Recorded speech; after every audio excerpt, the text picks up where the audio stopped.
The topic of Open Heaven Devotional August 13, 2025 is Always Refill, Part 4. Memory Verse. Colossians 3 verse 16. Let the word of Christ dwell in you richly in all wisdom, teaching and admonishing one another in psalms and hymns and spiritual songs, singing with grace in your hearts to the Lord. Bible reading. Joshua 1 verse 6 to 9. Verse 6. Be strong and of a good courage, for unto this people shalt thou divide for an inheritance the land, which I swear unto their fathers to give them. 7. Only be thou strong and very courageous, that thou mayest observe to do according to all the law, which Moses my servant commanded thee. Turn not from it to the right hand or to the left, that thou mayest prosper whithersoever thou goest.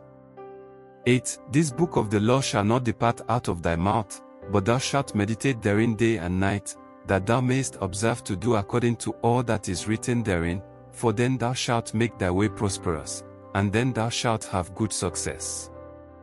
9. Have not I commanded thee? Be strong and of a good courage, be not afraid, neither be thou dismayed, for the Lord thy God is with thee whithersoever thou goest. Message for today. Over the past 3 days, I discussed the importance of always getting refilled with the anointing. Today and in the next few days, I will discuss ways by which believers can be refilled. As God's child, you must ensure that your spiritual fervency and passion for the things of God do not reduce. The Word of God is a potent tool for recharging your spiritual battery, and this is why you must spend quality time studying, memorizing, and meditating on the Scriptures daily. Nowadays, many Christians do not memorize Scriptures because everything is now digital. If someone needs to refer to a Bible passage, the fellow can just search for it through Google and other search engines. Once the fellow types a bit of the verse as a search term, immediately, the passage comes up on the screen. While digitization is good, it is important to meditate on Scriptures and know some of them by heart, as this will prepare you to face anything the enemy brings your way. In Matthew 4 verse 1 to 11. Jesus overcame the devil's temptations by quoting Scriptures. There were no search engines at that time, and he didn't need them. He knew God's word by heart because he had meditated on them and memorized them. My father in the Lord wasn't formally educated, yet he knew a lot of Scriptures by heart. If he could memorize the Scriptures, so can you. In John 6 verse 63. Jesus said that the words he speaks to us are spirit and life.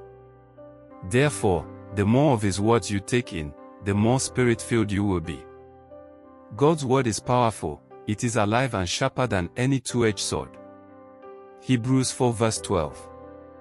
As you fill yourself with his word, he will show you things, relationships, and places that can quickly drain your spiritual battery and puncture your faith. One way to know if you are really filled with God's word is to check your conversations. Matthew 12 verse 34 says that it is out of the abundance of the heart that the mouth speaks. If your heart is filled with God's word, your mouth will be filled with his word too.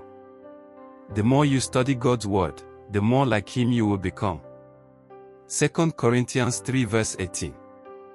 Beloved, become addicted to studying, memorizing, and meditating on God's word, and you will be spiritually vibrant at all times. I pray that you will never lose your fervency and passion for the things of God, in Jesus' name. Reflection. How often do you study, memorize, and meditate on God's word? Bible in 1 year. Jeremiah 33 to 36. Hymn 3, Ancient Words. Commentary, Always Refill, Part 4, Staying Spiritually Charged. Memory Verse, Colossians 3 verse 16. Let the word of Christ dwell in you richly in all wisdom. This verse isn't just a call to read Scripture, it's a divine invitation to let God's word saturate every corner of your being. It's about rich indwelling, not casual glances. When the word dwells richly, wisdom flows naturally, and your life becomes a melody of grace and truth. Bible reading, Joshua 1 verse 6 to 9. God's charge to Joshua is a blueprint for spiritual strength. Courage, verse 6-7 rooted in obedience to God's word. Meditation, verse 8 day and night engagement with Scripture. Obedience, verse 8 doing what's written, not just knowing it. Fearlessness, verse 9 anchored in God's abiding presence. Joshua wasn't just told to lead, he was told to lead with the word as his compass. Key message highlights. Spiritual fervency requires refilling. Just like a phone battery drains with use, your spiritual life needs regular recharging. The Word of God is your spiritual power bank, plug in daily. Digital convenience versus heart storage. Google can find verses, but it can't fight your battles. Jesus didn't need a scroll in the wilderness, he had the Word stored in his heart. Memorization isn't outdated, it's spiritual survival gear. The Word transforms you. It's not just information, it's spirit and life, John 6 verse 63. It rewires your thoughts, shapes your speech.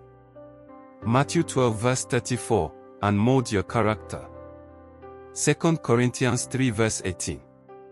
Practical tips to stay word-filled. The 3M diet: memorize, mutter, meditate. Word triggers: use phone wallpapers, alarms, and car rides to reinforce Scripture.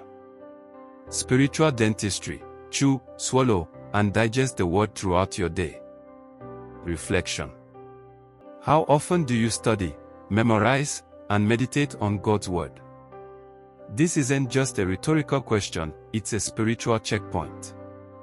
If your conversations don't echo Scripture, your heart may be running low. Let your life be a walking Bible, not just a Bible app user. Final thought. Pastor Adeboye's message is clear: don't run on empty. The word is your fuel, your sword, your shield, and your compass.